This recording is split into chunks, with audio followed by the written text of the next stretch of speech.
అప్పుల బాధలు వెంటాడుతున్నాయా? అయితే 6 జేవిఆర్ వారి జాతిరత్నాలు ధరించండి. విజయవాడలో 100 కోట్ల భారీ స్కామ్ వెలుగులోకి వచ్చింది. దీనికి సంబంధించి 2 తెలుగు రాష్ట్రాల్లో కూడా 4,000 వరకు బాధితులు ఉన్నట్లుగా అయితే తెలుస్తోంది. సో ఒక్కసారి ఈ మాషల్లా ఎంటర్ప్రైజెస్ అనే కంపెనీ బోర్డు తిరిగేయటంతో, టోకరా వేయటంతో అందరూ బాధితులు కూడా ఇప్పుడు విజయవాడలోని సత్యనారాయణపురం పోలీస్ స్టేషన్కి అయితే క్యూ కడుతున్న పరిస్థితి మనకు కనిపిస్తోంది. సో అసలు ఏం జరిగింది అనంటే, పసుపులేటి అంకుశం అనే వ్యక్తి మాషల్లా ఎంటర్ప్రైజెస్ అనే ఒక కంపెనీని స్థాపించి ఇందులో కాన్సెప్ట్ ఏంటి అనంటే, మీరు ఇంట్లోనే ఉండి వర్క్ చేసుకోవచ్చు. సో వర్క్ ఫ్రమ్ హోమ్ లాగా చేసుకోవచ్చు. ఇంట్లో ఉన్న ఇప్పుడు ఎక్కువగా గృహిణులు ఉంటారు కదా, వాళ్ళకి ప్రత్యేకంగా ఇది ఇంట్లో ఉండే మీరు కొంత ఇన్వెస్ట్మెంట్ చేసుకొని వర్క్ చేసుకోవచ్చు, మీకు మంత్లీ శాలరీస్ కూడా మేము పే చేస్తాము అని చెప్పేసి అందరినీ నమ్మించాడు అనమాట. సో ఈ ప్రాసెస్ ఏంటి అని అంటే, ఈ మనకి కిచెన్లో అంట్లు దోమే స్క్రబ్బర్లు ఉంటాయి కదా, ఆ స్క్రబ్బర్లకి సంబంధించిన ముడిసరికి ఏదైతే ఉంటుందో ఆ మెటీరియల్ మెషిన్స్ అనేవి మీరు మాకు ఇన్వెస్ట్మెంట్ ఇస్తే మేము మీకు ఇస్తామన్నమాట. మీరు అవి ఇంట్లో తయారు చేసుకొని ఉంటే నెలకి మేము అవి మీ దగ్గర నుంచి తీసుకొని ఎక్కువ రేట్కి తీసుకుంటాము. మీ దగ్గర అంటే మేము ముడిసరుకు కదా మీకు ఇచ్చేది, మీరు తయారు చేసిన దాన్ని మేము ఎక్కువ రేట్కి తీసుకుంటాము. సో తీసుకున్న స్టాక్కి మేము మీకు శాలరీస్ ఇస్తాం మంత్లీ అని చెప్పి నమ్మబలికాడు. సో అందరూ కూడా ఇదేదో బాగుంది కదా, ఒక్కసారి ఇన్వెస్ట్మెంట్ చేసుకుంటే ఎస్పెషల్గా ఇంట్లో ఉన్న ఆడవాళ్ళకి చాలా మంచి అవకాశం కదా, అలాగే అని చెప్పేసి చాలా మంది ఇందులో 1,00,000 నుంచి 10 లక్షల వరకు అయితే ఇన్వెస్ట్మెంట్ చేయడం జరిగింది. 1,50,000 నుంచి అయితే స్టార్టింగ్, ఆ 1,50,000 నుంచి 10 లక్షల వరకు చాలా మంది కూడా ఇందులో ఇన్వెస్ట్ చేశారు. అంటే స్టార్టింగ్ చేశారు, ఒక 3 నెలల వరకు కూడా అందరికి ఎవరికి కూడా అనుమానం రాకుండా ఫస్ట్ సరుకు ఇవ్వడం, ఫస్ట్కి సరుకు వచ్చేస్తుందట వాళ్ళకి, మిషన్లు అవన్నీ ఇచ్చేస్తారు. ఫస్ట్ మిషన్ ఇచ్చేస్తారు, తర్వాత ఏవైతే స్క్రబ్బర్స్కి కావాల్సిన సామాన్లు అవసరం ఉంటాయో అవన్నీ ఇచ్చేసిన తర్వాత మళ్ళీ నెక్స్ట్ ఫస్ట్కి అన్నీ తీసుకోవడం, వాళ్ళకి ఎప్పుడెప్పుడు అయిపోతాయి కదా, రెడీ అయిపోయిన తర్వాత మళ్ళీ వాళ్ళు ఏవైతే పర్చేస్ చేస్తారనమాట, ఎక్కువ రేట్కి పర్చేస్ చేసుకొని తీసుకెళ్ళిపోయి మళ్ళీ ఫస్ట్ నుంచి 4th వరకు ఎవ్రీ మంత్ 4th అయితే మనీ శాలరీస్ వేసేస్తారట. ఇదేదో బాగుంది కదా అని చెప్పేసి, అది ఓన్లీ విజయవాడలోనే కాదు, చుట్టుపక్కల వేరే జిల్లాల నుంచి కూడా చాలా మంది వచ్చి ఇందులో ఇన్వెస్ట్మెంట్ చేయడం జరిగింది. కడప నుంచి అయితే ఇంకా చాలా మంది 3.5 కోట్ల వరకు కూడా ఇందులో ఇన్వెస్ట్ చేసినట్లుగా అయితే మనకు తెలుస్తుంది.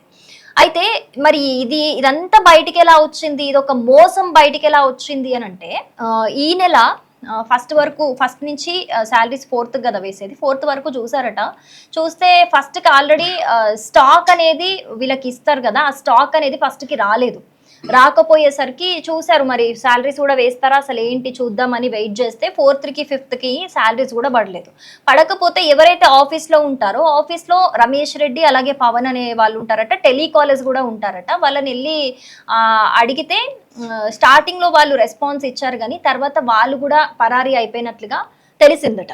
సో తెలిసిన తర్వాత వీళ్ళు ఒక్కొక్కరుగా ఆయనకి, ఎవరైతే పసుపులేటి అంకుశం ఉన్నాడో ఆయనకి మెసేజ్ చేస్తుంటే అందరూ అడుగుతారు కదా, ఒక్కసారి ఇలాంటి వాటిలో డౌట్ వస్తే అందరూ బాధితులు కూడా ఖచ్చితంగా కలిసికట్టుగా ఉంటారు కాబట్టి ఆయనతో మాట్లాడితే అందరికీ ఒకటే ఆన్సర్ ఇస్తున్నాడట, నా దగ్గర సరుకు లేదు, ఏమీ లేదు, నేను డబ్బులు కూడా చెల్లించలేను, ఏం చేసుకుంటారో చేసుకోండి అని చెప్పేసి అందరికి ఒకటే మెసేజ్ పంపాడనమాట. అంటే బోర్డు ఎత్తేసాడు, ఇంకా ఆ కంపెనీకి సంబంధించి ఏమీ లేదు, అసలు ఎక్కడున్నాడో కూడా తెలియదు. అంతకుముందు నేను ఇక్కడ ఢిల్లీకి వచ్చాను కొంచెం డ్రై ఫ్రూట్స్ బిజినెస్ గురించి మాట్లాడడానికి అని చెప్పాడట. బట్ తర్వాత అందరు మెసేజ్ చేస్తుంటే నాకు సంబంధం లేదు, ఏం చేసుకుంటారో చేసుకోండి అని చెప్పాడట. అది ఇప్పుడు పరిస్థితి. దీనికి సంబంధించి చాలా మంది కూడా వందల సంఖ్యలో పోలీస్ స్టేషన్కి, సత్యనారాయణపురం పోలీస్ స్టేషన్కి అయితే వెళ్ళారు. మరి జనాలు అంత ఈజీగా ఎలా నమ్మారు వీడిని అని అంటే, అంత ఈజీగా ఏం నమ్మలేదు. దీని వెనుక చాలా బ్యాక్గ్రౌండ్ ఉందన్నమాట, చాలా హార్డ్ వర్క్ ఉంది. మోసం ఎలా చేయాలో దానికి సంబంధించిన హార్డ్ వర్క్ చాలా ఉంది.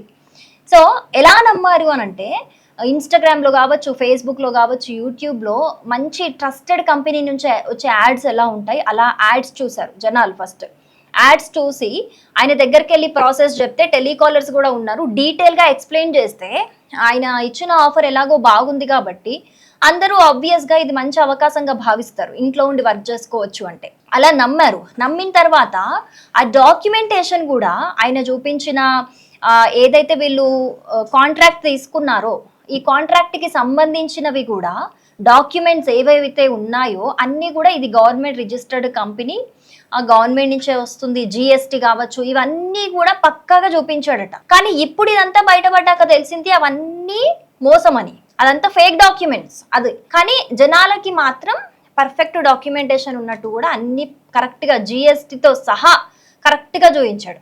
జిఎస్టీ కూడా అవుతుంది అని అంటే జనాలు ఇంకా మరి గవర్నమెంట్ రిజిస్టర్డ్ కంపెనీయే కదా అని చెప్పి నమ్ముతారు కదా. సో అలా నమ్మేశారు జనాలందరూ కూడా, నమ్మేశారు. చాలా మంది ఇన్వెస్ట్మెంట్ చేశారు. ఇంకొంతమంది అయితే 1,50,000 కాదు, 1,50,000 ఇన్వెస్ట్మెంట్ అయినాక ఒక 2 నెలలు అయినాక ఇది బాగుంది కదా అని చెప్పేసి ఇంకా ఇంట్లో ఉన్న గోల్డ్ కూడా మొత్తం అమ్మేసుకొని ఇందులో ఇన్వెస్ట్ చేయడం జరిగింది 15 లక్షల వరకు. ఇదేదో బాగుంది కదా, మనకి ఇంకా ఎక్స్ట్రా ఇన్కమ్ వస్తుంది, మంచి పని ఉపాయం కదా అని చెప్పేసి చాలా మంది లక్షలకు ఇందులో ఇన్వెస్ట్మెంట్ చేస్తున్నారు. హైయెస్ట్ 3.5 కోట్ల వరకు కూడా ఇందులో ఇన్వెస్ట్మెంట్ చేయడం జరిగింది అని అంటే చూడండి, ఆ నమ్మించడానికి, మోసం చేయడానికి ఎంత హార్డ్ వర్క్ జరుగుంటుంది దాని వెనుక అనేది మనకి ఇక్కడ క్రిస్టల్ క్లియర్ గా అనేది అర్థమవుతుంది. అయితే ఇది ఇప్పుడు దీని మీద కేసు అయితే ఫైల్ చేశారు. ఆ పసుపులేటి అంకుశంని అయితే పట్టుకుంటామని చెప్తున్నారు. అండ్ అంటే 2 తెలుగు రాష్ట్రాలకి సంబంధించి కూడా దీనికి సంబంధించి 4,000 మంది వరకు బాధితులున్న నేపథ్యంలో దీనికి సంబంధించి ఒక సిట్ బృందాన్ని కూడా ఏర్పాటు చేశారు. సో ఇన్వెస్టిగేషన్ అయితే జరుగుతోంది. చాలా మంది మహిళలే ఉండడం నిజంగా ఒక గమనార్హం. ఎందుకంటే చాలా మంది మహిళలు ఇంట్లో గోల్డ్ అమ్మేసుకొని వాళ్ళ సేవింగ్స్ రూపాయి కూడబెట్టుకున్న సేవింగ్స్ అన్నీ కూడా ఇందులో ఇన్వెస్ట్మెంట్ చేసాం మేము, బట్ ఇప్పుడు లాస్ట్కి మోసపోయాము అని చెప్తూ ఉన్నారు. స్టార్టింగ్లో అయితే ఒక 2-3 మంత్స్ అయితే కరెక్ట్గానే మనీ వచ్చాయట, మంత్లీ 30,000 వరకు. అంటే ఎంత ఇన్వెస్ట్మెంట్ చేస్తారో, ఎంత స్టాక్ ఇచ్చి మీకు ఎంత వర్క్ చేస్తారో దాన్ని బట్టి అయితే శాలరీ ఉంటుందట. సో అంత బాగానే ఉంది స్టార్టింగ్లో. అంటే 3 మంత్స్ నమ్మిచ్చాడు, ఇంకా చాలా మంది బాధితులు ఇంకా వస్తారు అని చెప్పేసి. ఆ లెక్కన అందరూ ఇప్పుడు మనకు ఒకటి బెనిఫిట్ అవుతుంది అని అంటే మనం ఇంకో 4గురిని తీసుకొస్తాం కదా. సో ఆ లెక్కనే చాలా మంది ఇన్వెస్ట్ చేయడము, అమౌంట్ అంతా కూడా వచ్చాక ఒక 100 కోట్లు జమ చేసుకొని ఉడాయించడం కూడా జరిగిపోయిందనమాట. సో అందుకనే ఇలాంటి స్కామ్లు ఈ రోజుల్లో బాగా జరుగుతున్నాయి, భారీ స్కామ్లు. వర్క్ ఫ్రమ్ హోమ్ అనగానే అందరం కూడా చాలా చాలా చాలా ఇంట్రెస్ట్ చూపిస్తూ ఉంటాం. ఎందుకంటే హ్యాపీగా ఇంట్లోనే ఖాళీగా ఉంటే ఏమొస్తుంది, ఎస్పెషల్లీ గృహిణులు ఎక్స్ట్రా ఇన్కమ్ వస్తుంది, హస్బెండ్ కి సపోర్ట్ చేసినట్టు ఉంటుంది, పిల్లలకు పనికొస్తాయి అని చెప్పేసి ఇలాంటివి నమ్మితే ఇలాగే మోసపోవాల్సి వస్తుంది. కాబట్టి ఎంత గవర్నమెంట్ రిజిస్టర్డ్ కంపెనీ అయినా ఇంకా జాగ్రత్తగా చూసి ఇన్వెస్ట్ చేయడం అనేది చాలా మంచిది. ఎందుకంటే ఈ రోజుల్లో ఇలాంటి మోసాలు అసలు సొంత వాళ్ళని కూడా నమ్మే పరిస్థితులు లేవు ఈ రోజుల్లో. అందుకే తస్మత్ జాగ్రత్త.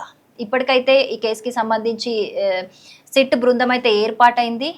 ఎవరెవరు ఉన్నారో దీని వెనుక ఏంటి సంగతి, అసలు ఆ పసుపులేటి అంకుశంని పట్టుకునే పనిలో అయితే పోలీసులు నిమగ్నం అయ్యున్నారు.